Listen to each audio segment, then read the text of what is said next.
For most hand cycles, take this Freedom Rider for example, the adjustments that you can make out of box are pretty straightforward and most people don't have any issues with them. But one of the things that people do have issues with is these.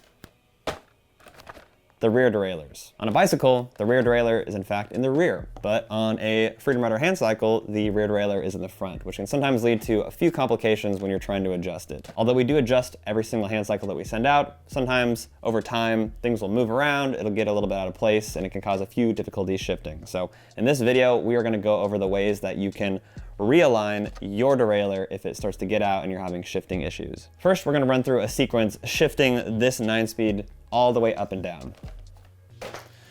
As you can see, pretty straightforward. Gonna go up. Looks like we went up 2.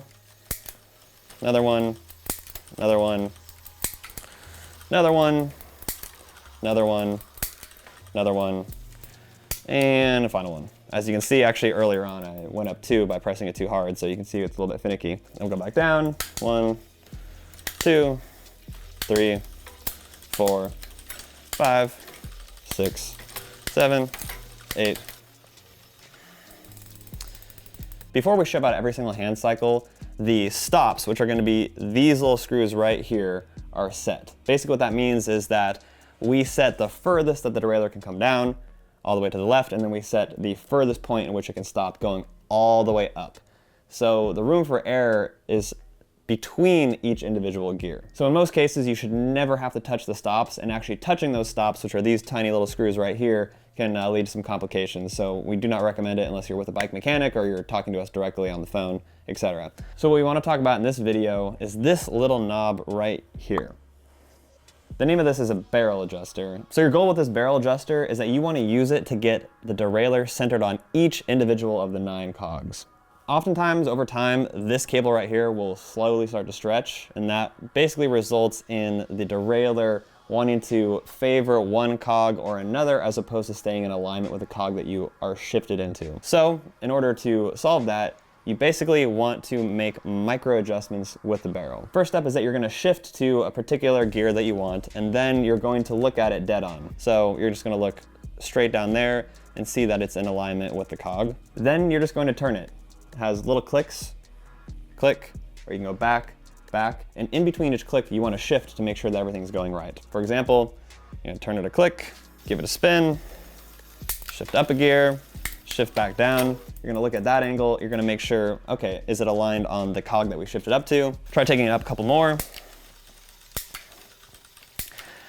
And basically you're just going to make these micro little adjustments to the barrel over and over again until you find that as you shift each gear, it hits the cog, doesn't want to lean towards one side or another or shift into a gear that you're not going for, and fluidly shifts between the 9 gears. So to demonstrate this in action, I'm literally just going to pedal while I make adjustments to the barrel, and you can literally watch as the chain wants to move from one gear to another. So right now I'm going to twist it, and see it starts to skip. Okay, so it skipped down a gear.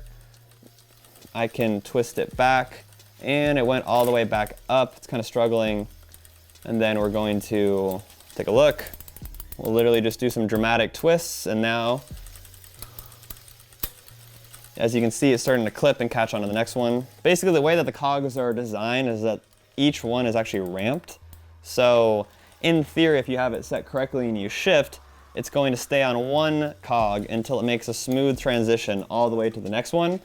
But if it's adjusted incorrectly, like we have it right here, you're going to see skips, like I'm getting right now, where it's just not quite wanting to grab a hold. Oh, maybe it did.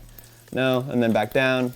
So in this particular example, I kind of went a little bit overboard just to demonstrate the purpose, but it's helpful to think about it like that. And sometimes when you do dramatic motions, you can see that the turning of this little barrel is literally just moving the overall position of the derailleur in relation to its alignment with the cogs left or right. It's not rocket science, but it's helpful to see this because oftentimes this can confuse people when in reality, again, it's a pretty linear back and forth motion that you're just trying to get down, and it actually can be done with the naked eye pretty well. So to wrap it up, we made some pretty dramatic changes to this barrel adjuster just to show exactly how it works, but in general, it is very unlikely that your derailleur will get that out of alignment. So when you go to make an adjustment, if you need to make an adjustment, start with really, really small increments. The way this thing works is that it has one single click at a time, So we recommend that you literally just start with one click, take a look, give it a spin, give it a shift, go back. If it's out of alignment, give it another click. Do the same exact thing over and over again. Try to avoid doing those dramatic things or else it's gonna get out of whack and be a huge mess.